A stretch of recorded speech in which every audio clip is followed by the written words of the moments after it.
embora pregação possa ser associada com prego, que tipo de pregação eu posso fazer utilizando 2 pregos? Vou colocar até aqui. 2 pregos. Um boneco. Vou colocar aqui. E 2 moedas. Que tipo de pregação eu posso fazer com base em 2 moedas, essa e mais outra, 2 pregos e um boneco?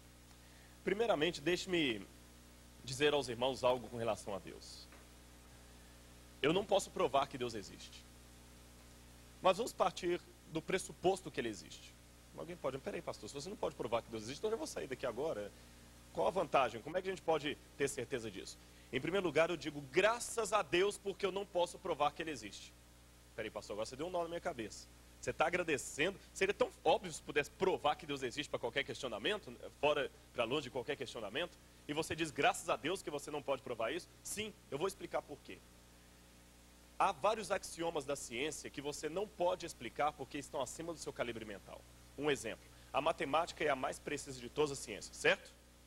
Não é a mais precisa? Ou pelo menos consideram a mais precisa. E segundo a matemática, 2 retas paralelas são infinitas e jamais se encontram. Então vamos repetir, 2 retas paralelas são infinitas e prova. Quem pode provar isso? Quem tem uma régua do tamanho do infinito para provar que realmente elas são infinitas? Quem já conheceu o infinito de um a outro extremo do infinito, para ver que realmente elas jamais se encontram? Ninguém.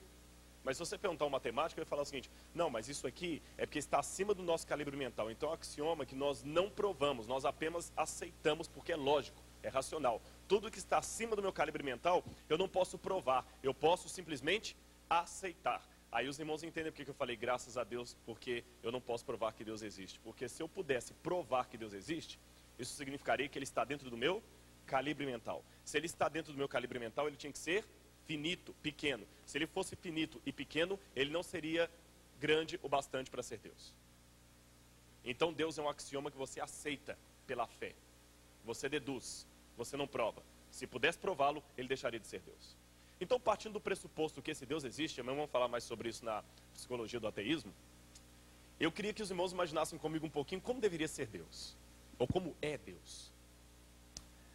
Deus é infinito, não é? Se Deus é infinito, então onde é que Ele está? Ele está aqui? Sim ou não? Mas Ele também ficou com a minha esposa lá em São Paulo? Ele está nos Estados Unidos? Na América? Ele está fora do planeta Terra? Sim. Será que existe então um espaço que caiba a Deus?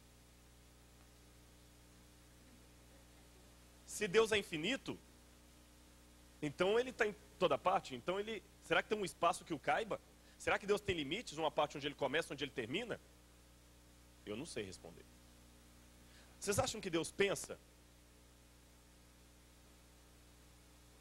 Eu acho que não.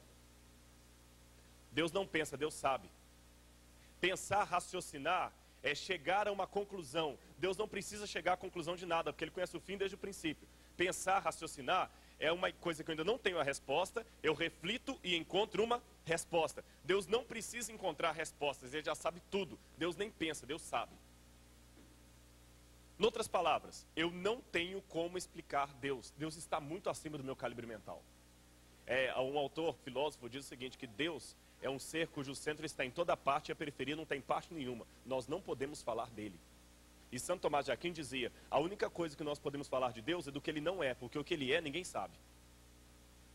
Então como é que nós podemos falar desse Deus e conversar com Ele? Philip Yancey tem uma história que eu já passei por uma experiência muito semelhante, então eu vou contar como sendo minha, embora eu tenha lido isso no livro de Philip Yancey. É porque, como o autor desse livro, o Jesus que eu nunca conheci, eu também já tive um peixe. Quem que já teve um peixe? Já criou um aquário já de peixe? Há várias pessoas. Eu fui modesto, eu tive um peixe beta, sabe aquele que tem que ficar sozinho, senão ele briga? Né? Eu até dei o nome de um teólogo para esse peixe, viu, pastores? Karl Barth. E eu gostava do Karl Barth, era o meu peixinho beta lá. Só que interessante, irmãos, que toda vez que eu chegava para colocar comida para o Karl, o que vocês acham que acontecia? Ele vinha feliz para pegar comida? Era um peixe beta. O que deveria acontecer? Quando você chegava lá perto do aquário dos seus peixes, o que acontecia? Eles fogem. E quanto mais eu dizia, calma, Cal, é pro seu bem que eu vou colocar comida, ele corria. Enquanto eu não estava longe, ele não voltava para pegar a comida. Quando eu ia trocar a água do aquário, era um sofrimento para ele, ele desesperava, ele corria para um lado, calma, Cal, é pro seu bem. Mas ele ficava desesperado, ele tinha pavor de mim. Eu chegava para ajudá-lo e ele corria apavorado. Não adianta, por mais que eu tentasse explicar para ele, ele não queria entender. Ele era um peixe. E eu para ele era como se fosse Deus. A minha linguagem era muito pesada. Estava muito acima para mente de peixe entender. Um peixe com cabeça de bagre. Estava muito difícil dele entender.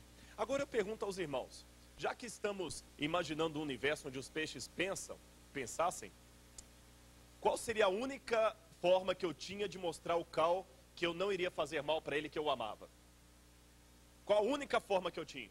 Só existe uma. Virando peixe. Porque aí eu ia descobrir qual a linguagem do peixe, eu ia poder me comunicar com ele e ele não ia assustar, corrigir. Mas sendo um beta, um peixe agressivo, era perigoso que ele quisesse me bater, me expulsar e me rejeitar. Irmãos, Deus, quando fala conosco no universo, o mais tímido sussurro da sua voz é algo estrondoso que nos dá medo, como na experiência que eu contei entre mim e o peixe. E nós saímos apavorados como Adão, correndo desesperados, morrendo de medo dele. Então o que Deus tem que fazer para se aproximar de nós? Lutero dizia que os homens usam uma máscara para esconder o rosto. Deus, ao contrário, ele põe uma máscara para mostrar o rosto dele. Quando Deus se esconde é que ele se revela. E ele se escondeu como? Ele se tornou um de nós, um peixe. E veio aqui na figura de Jesus Cristo. Um dia ele criou o ser humano e um dia ele tomou o corpo desse mesmo ser humano. E ele veio à terra. Essa moeda que eu tenho aqui, essas duas moedas que eu tenho na mão, elas são significativas. Por quê? São duas moedas de bronze, uma romana, uma judaica, dos dias de Cristo. Essa maior que eu tenho em minhas mãos aqui é uma moeda de César Augusto. César Augusto foi o imperador de Roma durante o período em que Jesus nasceu. Quando Jesus nasceu, era essa moeda que estava circulando no planeta Terra. E o governador da Judeia era Herodes. E Herodes mandou cunhar esta moeda. Eu não quero instigar ninguém à idolatria. Mas deixa eu explicar para vocês o que significa isso aqui para mim. Quando você está no campo acadêmico, você tem que tomar cuidado para não perder a emoção, a emotividade das coisas. Quando você vai a uma loja qualquer e compra um cartão de namorado, de Feliz Dia dos Pais, de Dia das Mães, qualquer um desses cartões, existem vários iguais ali. Mas você comprou aquele cartão e você deu para alguém que você ama e colocou seu nome. O cartão custou R$5, mas depois que você deu para alguém que você ama e a pessoa pegou aquele cartão, principalmente se você se separa dela e a única lembrança que ela tem é aquele cartão, eu pergunto a vocês, qual é o preço daquele cartão agora? Ele já não tem mais preço. Já não são mais 4, 10, 20 reais. Se alguém rasgar aquele cartão, não adianta ir à loja e comprar outro igualzinho. Aquele se tornou único. Mesmo que tenham vários, aquele se tornou único. Eu sei que tem moedas em várias partes do mundo. Moedas antigas, mais raras do que essa. Mas essas moedas aqui se tornam únicas, porque elas testemunham para mim que a história da Bíblia é real. Eu fico imaginando às vezes, na mão de quem essa moeda passou?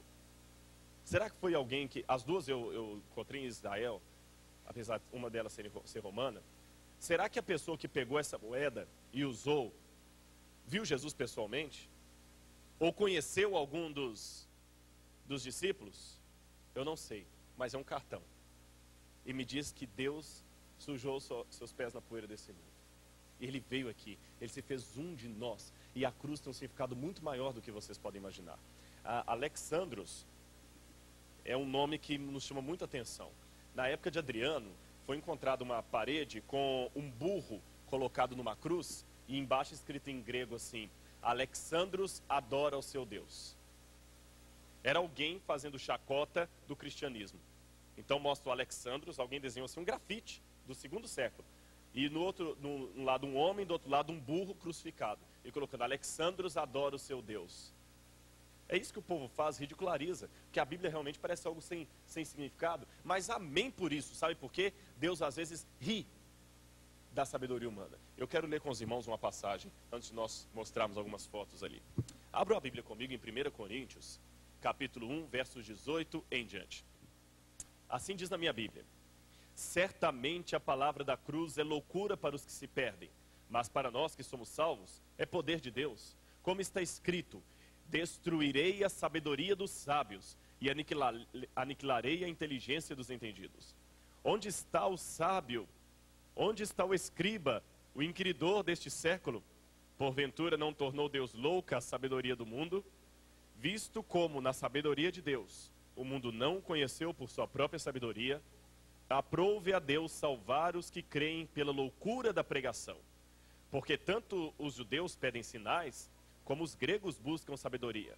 Mas nós pregamos a Cristo crucificado, escândalo para os judeus, loucura para os gentios. Eu quero hoje, irmãos, pregar para vocês sobre essa loucura. Cristo crucificado, uma loucura, mas uma santa loucura. Uma loucura que desafia a intelectualidade desse mundo, que desafia muitas vezes a nossa lógica, que na verdade não é uma visão, não é uma cosmovisão, mas uma miopia de mundo. E eu queria mostrar algumas coisas que nos chamam bastante atenção. Vocês vão ver na primeira foto aí, isso. Muito bem. Esses são túmulos encontrados em Jerusalém. Pode deixar essas lâmpadas aqui acesas, acho que está dando para todo mundo ver. Que são da época de Cristo. Deixa eu explicar a vocês como é que funcionava o processo do sepultamento, até para dar uma pinceladazinha do que vamos falar amanhã. Em Israel, como no Egito, havia um processo de mumificação, ou melhor dizendo, semi-mumificação. Quando a pessoa morria, geralmente estava o corpo dela ali, eles pegavam um pano, deixa eu ver se está tudo ok aqui, eles pegavam, eu passo aqui o microfone um pouco só para vocês verem, eles pegavam o corpo da pessoa e tomavam o seguinte,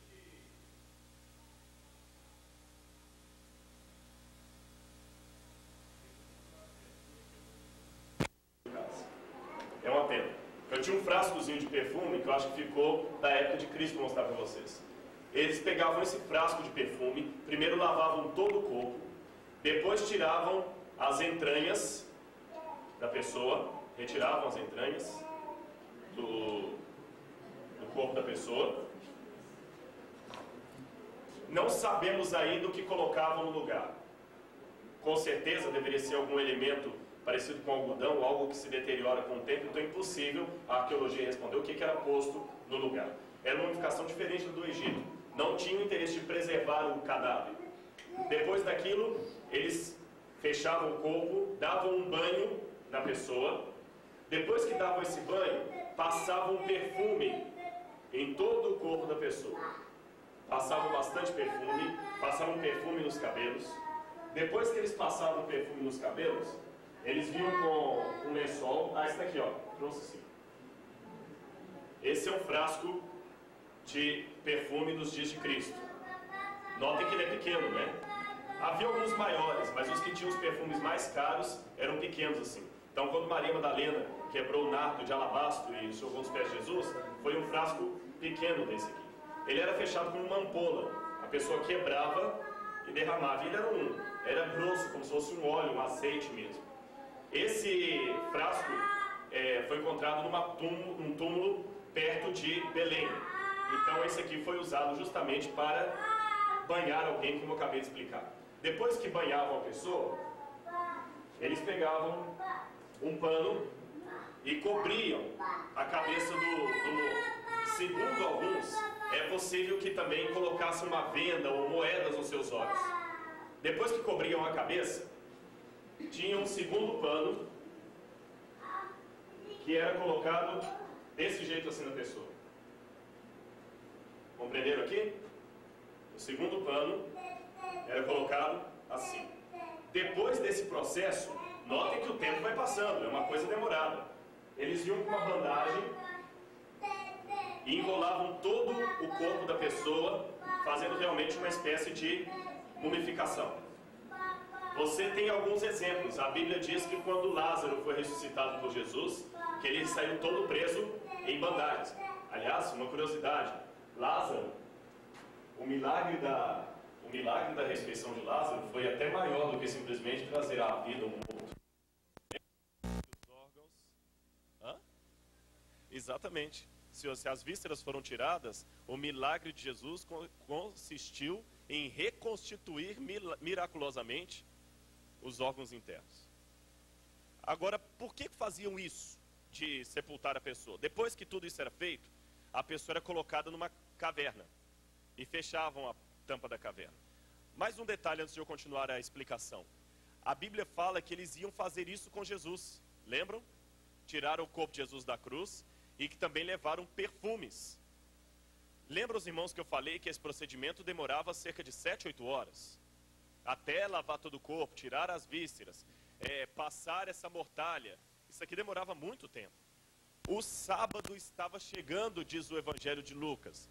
E os seguidores de Jesus, que não guardavam o domingo, porém o sábado, suspenderam esse exercício, deixaram apenas o corpo de Jesus em cima da cama lá, envolto no lençol, evidentemente, e foram embora para guardar o sábado. Isso está no Evangelho de Lucas. No domingo de manhã cedinho, as mulheres voltaram para continuar o processo da mumificação de Jesus. Talvez abrir o seu corpo, tirar as vísceras, só que para surpresa delas, ele havia ressuscitado.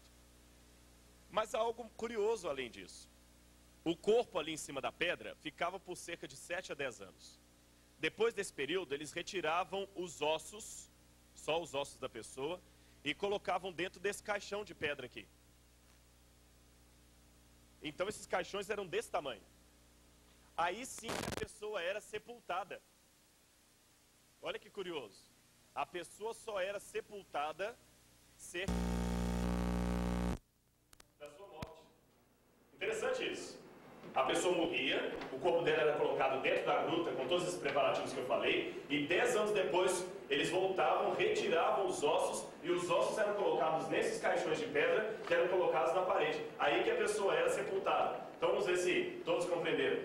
O sepultamento ocorria logo que a pessoa morreu? 10 anos depois da morte dela.